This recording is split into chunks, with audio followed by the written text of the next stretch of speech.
嗨，各位同学，大家好，我是台湾性别平等教育协会的桌游老师王博元。今天要跟大家介绍一款桌游《扮家家游》，是由台湾性别平等教育协会在2012年出版，是一款可以跨领域教学、简单上手的桌游。这个游戏考验了我们看图说故事的创造力。玩家们必须从随机抽到的卡片中说出一个关于家庭的故事。大人小孩可以在游玩的过程中认识多元家庭的组成。接下来，让我们来认识这款游戏吧。首先，我们一起来看看最大张的房屋卡。扮家家游内有20张房屋卡，代表家庭成员居住的地方。房屋卡上画了各种不同的台湾建筑形式，每张房屋卡周围有许多小空格，可以让我们放上颜色对应的人物卡和生活卡。橘色的人物卡代表共同生活的家庭成员，人物的背景颜色共有4种，红色及蓝色代表大人，黄色及绿色则代表未成年的儿童或是宠物。如果仔细观察，就可以发现，扮家家游的人物面貌很多元，有不同的性别、年龄、职业、兴趣、族群、国籍、身心障碍类别，每个人物都呈现了非常多元的面貌。我们还有2张彩虹人物卡，玩家可以自由设定这张人物的角色，可以是任何人，也可以是宠物。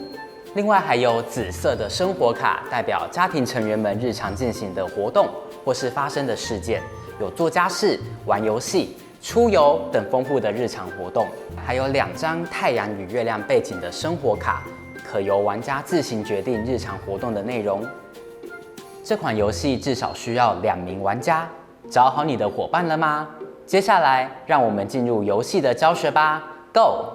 首先，我们将房屋卡、人物卡、生活卡3种卡片分别洗牌，把橘色的人物卡和紫色的生活卡放在备用区。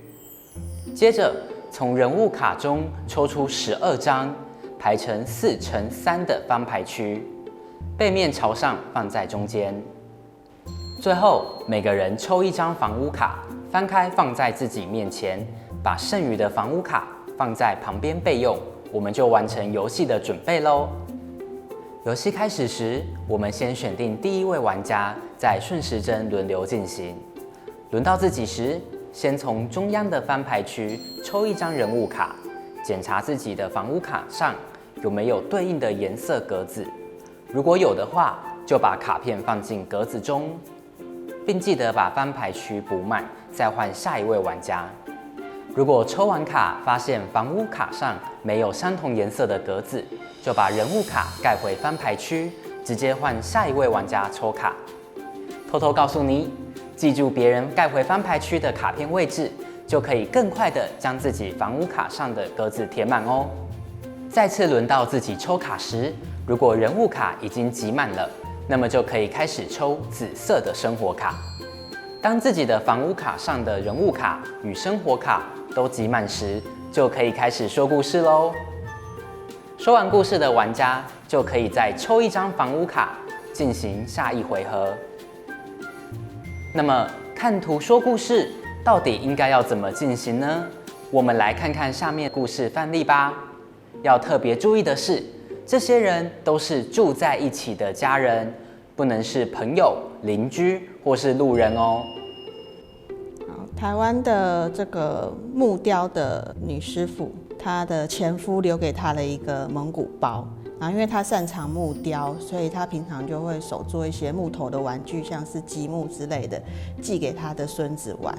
那后来来了一个美国的工程师，他们2个有相同的兴趣，都喜欢去大自然踏青，观察一些动植物，所以日久生情。后来他们2个就决定在一起，组成了一个同志家庭。故事说完的玩家就可以把完成的房屋卡收起来，并且把用过的生活卡及人物卡放入弃牌区后，就可以再抽1张新的房屋卡，进行下一回合咯。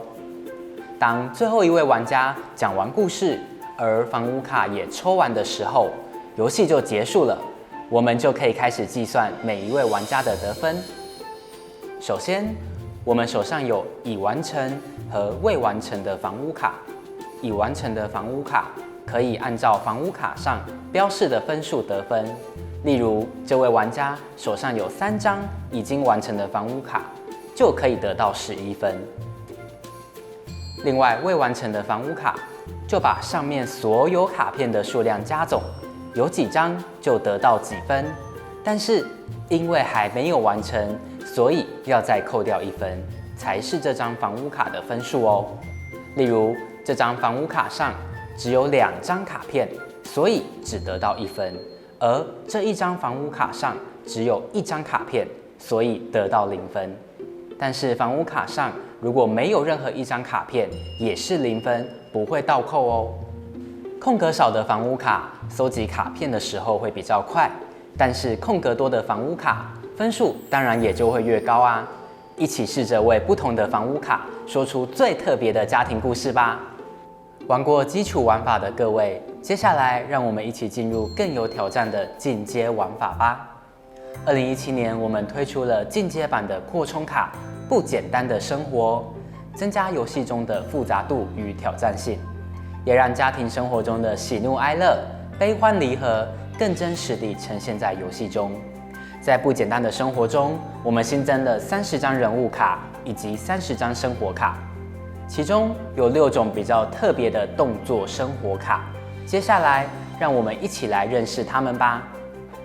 新增家人卡，从翻牌区中多抽出1张人物卡放在空白处，代表家里多了1位新成员。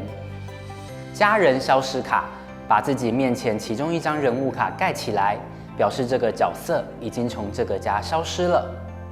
交换人物卡，拿1张自己的人物卡和1名玩家交换相同颜色的人物卡。人物归零卡，把房屋卡上所有的人物移到旁边，代表这家人已经离开了这个房屋，玩家要重新再把卡片集满。新增生活卡，再多抽2张生活卡放在格子外的空白处。交换房屋卡，指定某一位玩家彼此交换手中的整组卡片。听完了进阶玩法不简单的生活的扩充牌卡介绍，是不是觉得既刺激又紧张呢？无论你是老师、家长或是其他教育工作者，有意愿深入学习扮家家游如何运用在实务现场，都欢迎向台湾性别平等教育协会申请讲师，到学校或是机构带领桌游工作坊哦。